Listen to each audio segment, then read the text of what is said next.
Sveiki, mani skatītāji. Šī vietienajā otrdienas dienā ar jaunumiem izgāja tehnisko apskati.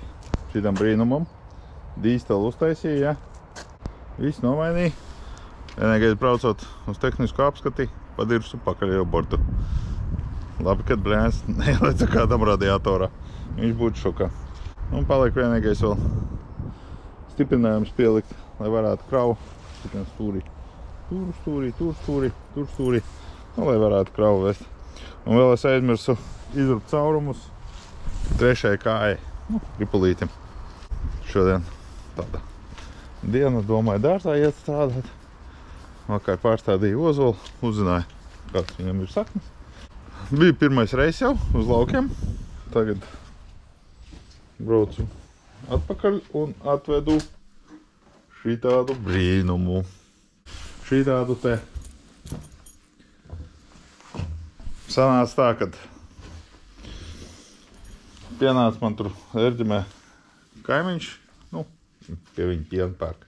Palūdzu, vai nevarētu saremontēt mopēdu šito brīnumu. Tad saku, nu labi, ved, jo viņš tur mēnesis esot kaut kur stāvējis, viņam roka nav piedūruši, bla, bla, bla. Saku, nu labi, atved, būšu ar piekabu, aizvedīšu uz Rīgu, paskatīšos, kas ir. Atveda, vienkārši vāks. Pļāns, es nezināju, ka tāds var būt. Riepu nav. Bremžas, kur ir bremzes? Bremzes ir maisiņā.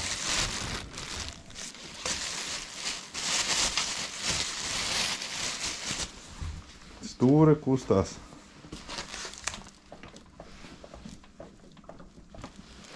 Pakaļējā riti. Es nezinu. Nopirts esot pa 120 eiro. Pirmajā jau bija. Šodien es nopirku pīpīti.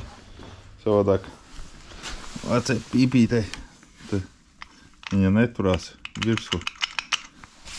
Nu, lūk, un noņēma karburātoru nost. Nezinu, kas tur ir. Ja līdzis iekšā, nav līdzis iekšā. Rakstiet komentāros, ko ar viņu darīt. Vai uztaisīt tā, lai viņš tikai brauc, vai arī plēns savest viņu daudz maz kārtībā. Nu, cik nu tas ir iespējams 2 nedēļu laikā. Jo sīkais laikam gribu vālēt ar viņu.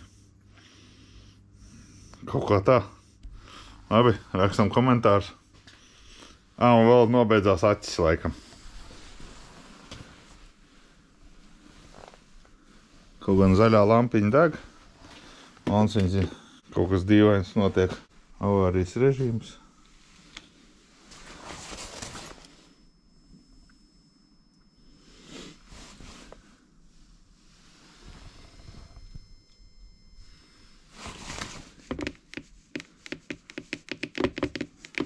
Nepārslēdzās. Un galvenais, kad es pazaudēju šito te čeku no viņa. Nu labi, rakstam, ko darīt ar šito te brīnumu.